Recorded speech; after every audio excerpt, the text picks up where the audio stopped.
All right, ladies and gentlemen, we will now be introducing you to the panel for the subject, of course, on securing energy in an era of uncertainty. Moderating this session will be Tim Ruckel, Director, Global Energy Institute, KPMG. He is joined, as I mentioned their names, they can make their way up on stage, yeah? Garish B. Pradhan, Chairman and CE, Central Electricity Regulatory Commission in India. Dr. Mohammad Mustafa Al Kayat, Acting Vice Chairman for Studies, Research and Technical Affairs, New and Renewable Energy Authority, Egypt. Lady Barbara Judge, CBE, Chairman Emeritus, UK Atomic Energy Authority. Dr. Aldo Flores Quiroga, Secretary General, International Energy Forum. Shigeru Muraki, Executive Advisor, Tokyo Gas. And Klaus Schaffer, Member of the Board of Management, Eon SE. And finally, Eric Luo, Chief Executive Officer, Shunfeng International Clean Energy. Ladies and gentlemen, let's give our panelists and moderator a round of applause, shall we, everybody?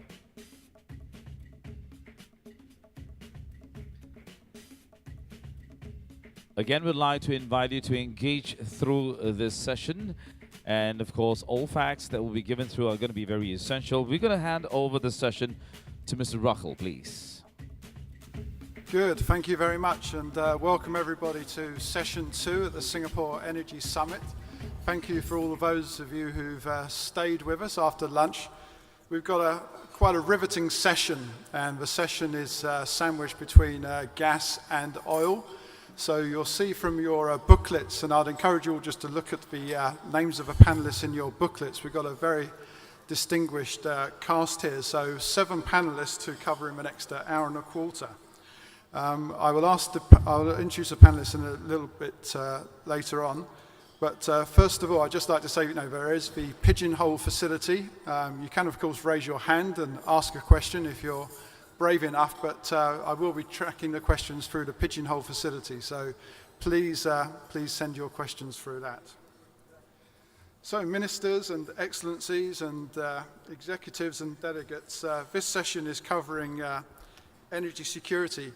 Now, energy security means different things to different people depending on where you are in the supply chain. And I think we've got a lot of that industry covered here today. Technology has given us tremendous advances, but technology has also caused greater uncertainty. So in today's world of oil and gas glut, moving into unconventionals, moving into renewable energy, and of course now we'll talk about nuclear power as well later on and its role in the mix. So I'm going to be asking the panelists just to make a brief introduction, and I will let them introduce themselves. I think they can do that better than me, and you can look up their names in your books. But just to make a 2 to 3 minute brief introduction on what the topic of securing energy in an era of uncertainty means to them. And I'm going to start at this end of the panel. With me? Yep. Okay, great, thank you. Well, very happy to be here and with this highly qualified panel to exchange perspectives on energy security. I represent an organization with 73 member countries. And as you might imagine, this means that I get to listen to about 73 different views on what energy security might be. But there's one constant. Let's say that the most basic definition means energy security is having access on demand at an affordable price anytime that we want it. The challenge for getting that type of access to electricity is that for different countries with different stages of development and in different regions of the world, this implies different things, and most importantly, whether they are producers or consumers, they will have a different definition on what energy security means. So for the consuming side, energy security means more basically supply security. They are demanding that the producers of energy do provide these energy services or oil, gas, and coal and the rest of the commodities that are used to generate energy services on an ongoing basis in a very fluid way. But those that are on the producing side demand certainty, what they now call the demand security, which is a concept that doesn't make a lot of observers comfortable. But by that, what they mean is that in order to provide affordable, reliable energy services, they need to know what's going to be the state or the terms on which demand will materialize. So they request policy certainty, for example, some credible projections on what might be the course of demand so that investments are forthcoming. So with these two factors, a lot of the work that we have to do with respect to energy security concerns understanding better the nature of energy outlooks, the projections for supply and demand, dealing with oil market volatility. Price volatility is not good for long-term investment, so we have to increase the type of information, the transparency of the information available to promote more investment, and we have to work much more closely with those actors that are now in financial markets interacting with physical markets to determine the price of oil. So from the perspective of the IF, a good share of the challenge on energy security involves how to promote long-term investment so that energy services are forthcoming and all the factors that are involved in that process. Thank you very much. And for those who don't know, Dr. Aldo comes from the International Energy Forum, headquartered in Riyadh, my old stomping ground. And I think carrying on with the Middle East theme, Dr. Kayat from the Egyptian Renewable and New Energies Authority. Perhaps you give us your perspectives, please. Thank you, Tim. And also I would like to thank the Singapore government for inviting me to share in this important event. I do believe that, yes, we have a high uncertainty era for energy security, and I do believe that we can reduce the level of energy uncertainty or the uncertainty in the market if we have a global or a comprehensive overview regarding sources of uncertainty. In principle, regarding the first issue, which is oil prices, after a decade almost of high prices, more than $100 per barrel, now the prices is almost around 50. And from my point of view, it is a high risk either for both oil importers or oil exporters in terms of preparing or estimating their annual budgets.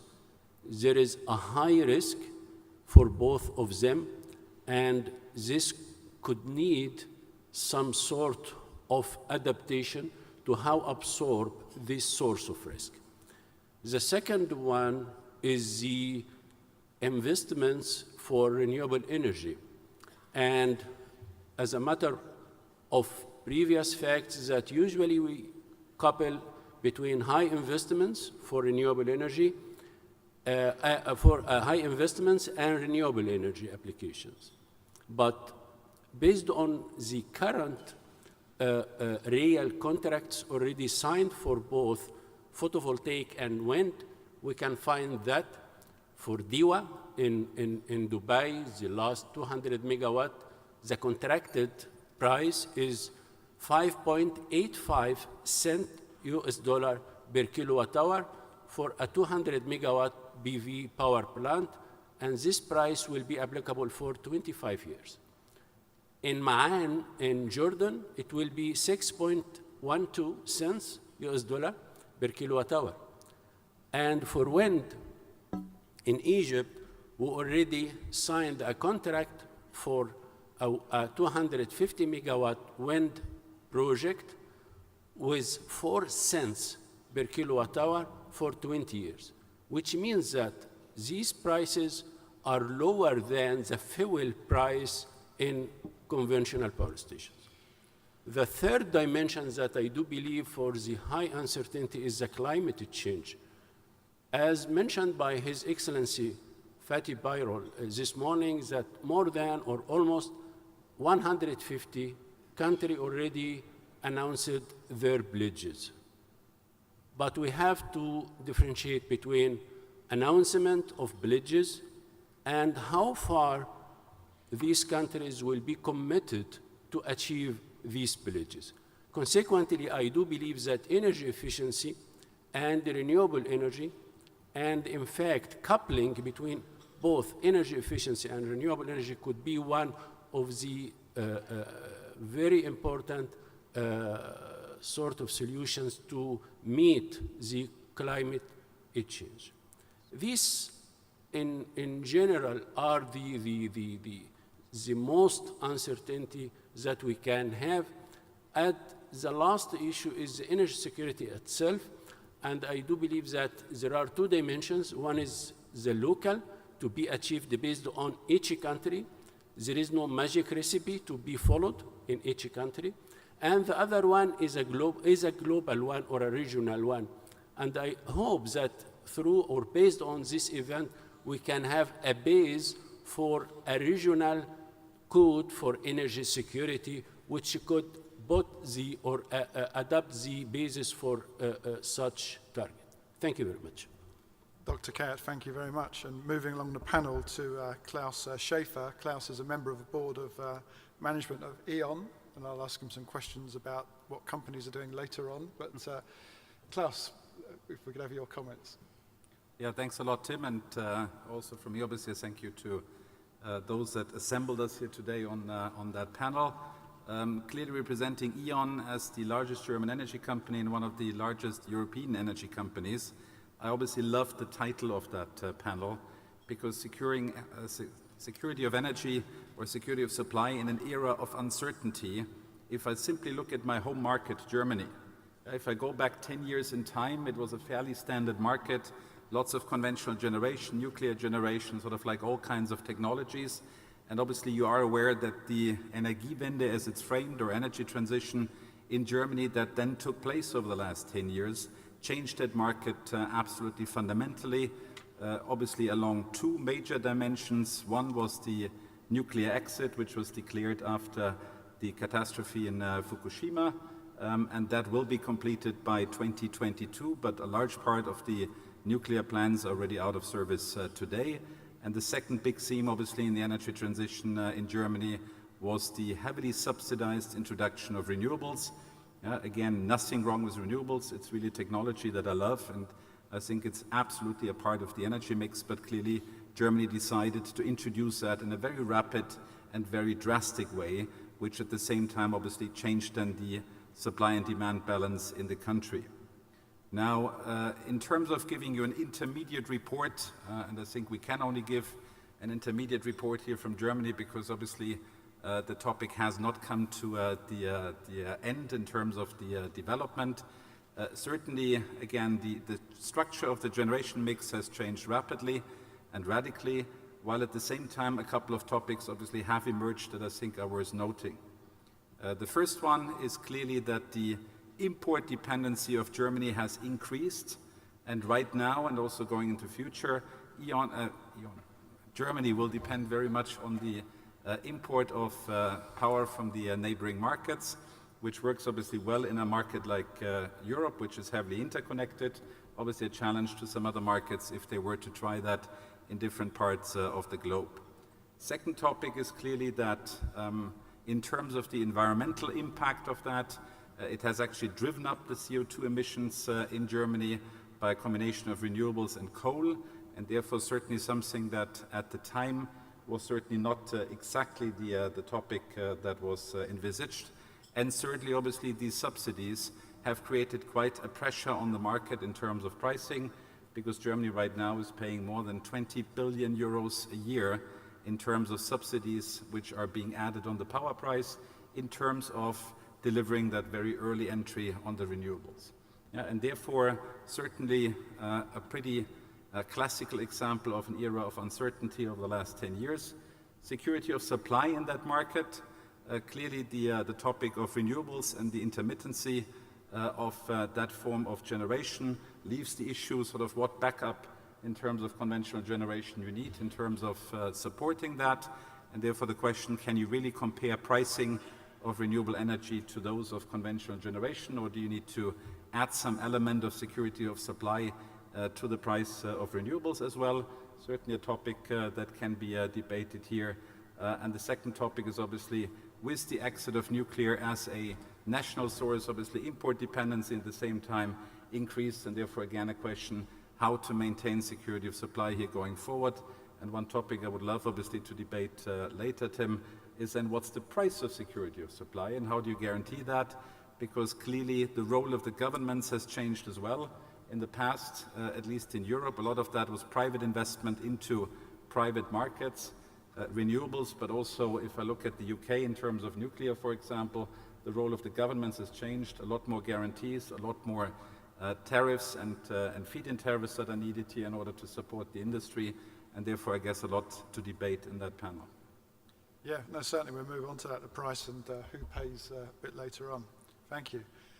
Now I'm pleased to pass over to Lady Barbara Judge. And for those of you who don't know, Lady Barbara Judge is Chairman Emeritus of the UK Atomic Energy Authority and has got many roles in the energy industry worldwide. So we're going to talk about nuclear a little bit later on, but I'll just ask you to make your opening comments, Lady Barbara. Absolutely. Thank you very much. Thank you to the Singapore government for inviting me and to be part of this very illustrious panel. It's been mentioned once or twice that I'm here to talk about nuclear, but first I thought I would just say, in general, what are the three major issues that any country and any government needs to think about when they think about energy? The three questions that you ask yourself are energy security. Do we have enough energy for our country? Energy independence. Where does that energy come from?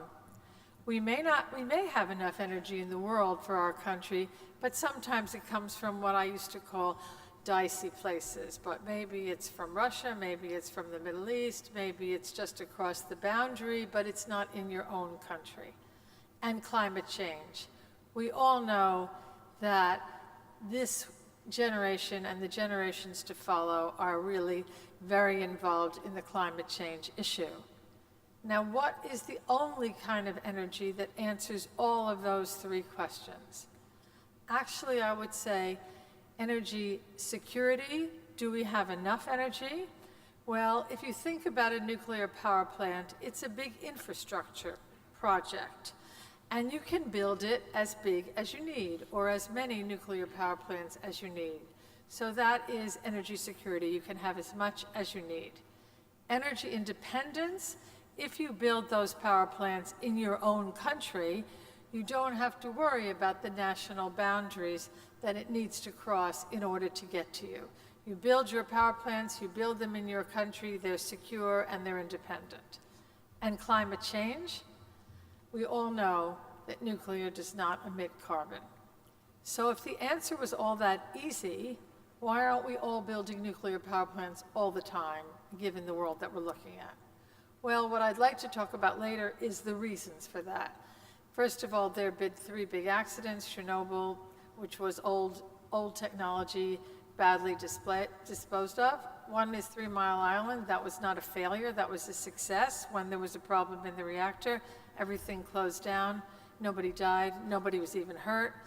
And Fukushima, which is at least as much a part of old technology, 40 years old, and the Japanese culture that was running it. So there are other things to think about when you think about nuclear, but I just thought I'd give you some statistics before I close, just for a minute. Before Fukushima, in the whole world, there were 443 nuclear plants operable. After Fukushima, right now, there are 436. That means we're down 7, including the Germans. In the whole world of nuclear plants under construction, there were 62 before Fukushima. Today, there are 67. That means we're up 5. In the power plants being considered, discussed, for which there's regulatory authorities, before Fukushima, 156. After Fukushima now, 166. That means we're up 10. And before Fukushima, the plants that were just considered gleam in someone's eye. Before Fukushima 322, I apologize, 322. After Fukushima, 322. All those numbers mean, in fact, nothing much has changed except the action has moved to Asia. And in Asia, there are 123 nuclear power plants operable, 41 under construction, and 92 with firm plans to build, mostly in China, Japan, South Korea, and India. But we have to think about it here as well, at least to have the conversation. And I thought I'd end there. Thank you. Thank you very much. And before we move on, just remind everyone that you can ask questions. There are some questions coming through, probably not enough. So Pigeonhole is where you can ask the questions and vote on them as well. So moving ahead, Shigeru Muraki, you are Executive Advisor of Tokyo Gas. And it'd be good to have your views, please. Thank you, Tim, and thank you very much for inviting me to this panel. I'll quickly touch on the natural gas. Considering the energy security, global warming, and sustainable economic growth in Asia, I believe that the role of natural gas will become increasingly important. Low oil prices and U.S. LNG export will trigger the dynamic changes of LNG and natural gas market in Asia. Supply sources will be more diversified, not only the LNG, but including the pipeline supply from Russia to East Asia, Northeast Asia. Price mechanisms will be changed and diversified, including Henry Hub-based US LNG and fixed-price LNG.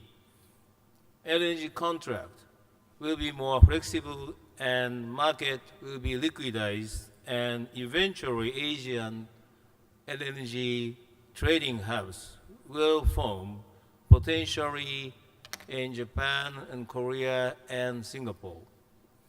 Natural gas will become most affordable, acceptable, and reliable energy source in the energy mix in Asia. Long-term basis, hydrogen, ultimate zero-emission energy, will take a certain role to reduce carbon dioxide emissions and increase supply security in the transportation sector and power sector. It is time to discuss the roadmap toward the hydrogen society and promote research and development, demonstration, and deployment of hydrogen-related technology. Thank you very much. Thank you. And we're going to keep moving along the panel swiftly. And to Mr. Giresh Pradhan. Giresh is the Chairman and Chief Executive of the Central Electricity Regulatory Commission in India. Right. Well, thank you. And thank you to SIEW for having me over on this very important conference. I think a lot has been said about energy security already, very succinctly and very cogently. I'd just like to add a couple of things. Somebody mentioned that energy security means different things to different countries, very rightly so. In India, we are looking at energy security from the perspective of securing energy for the entire population. And I need to remind you here that almost 30% of my country's population doesn't have access to energy. So we are talking about one of the basic issues in energy security, and that's approximately 88 million households. So the fundamental issue in front of both the government and the country as a whole is to provide this access within the shortest term. And the government already has in place a plan to provide 24/7 power in another 4 to 5 years. So that's one of the basic issues in terms of how India looks at energy security. The second is something which I thought I need to clarify. There's no source of energy which is pariah or taboo, at least.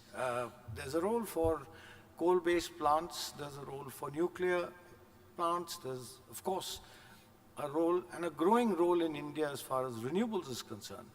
But it is not possible to have any one source of energy completely removed.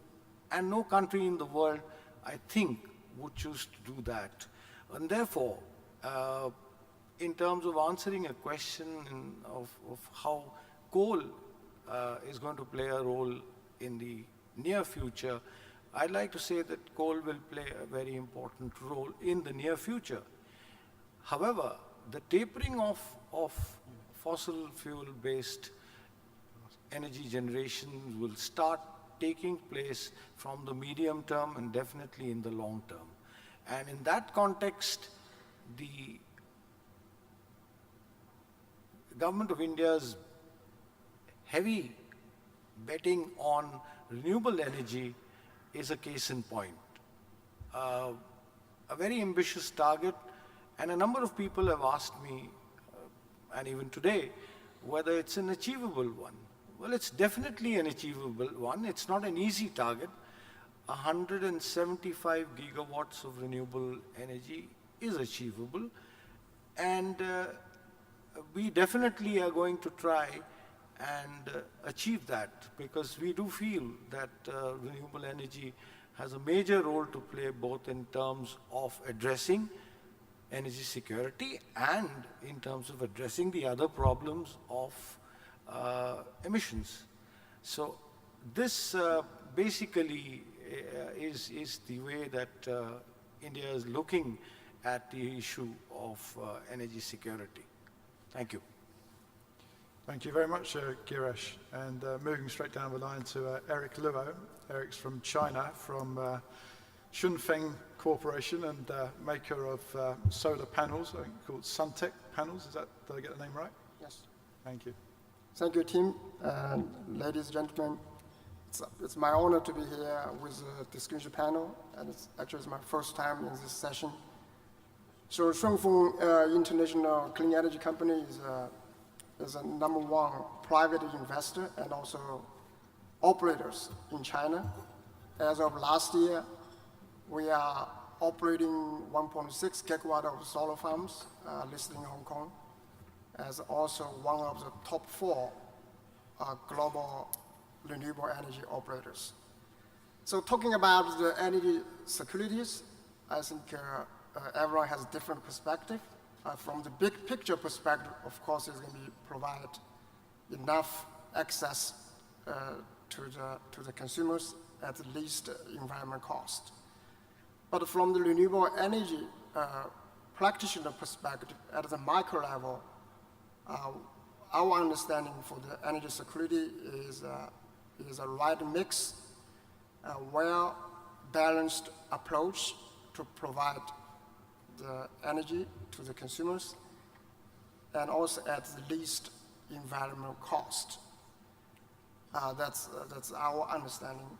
As the global energy is under significant shifting, it's clearly the renewable energy is become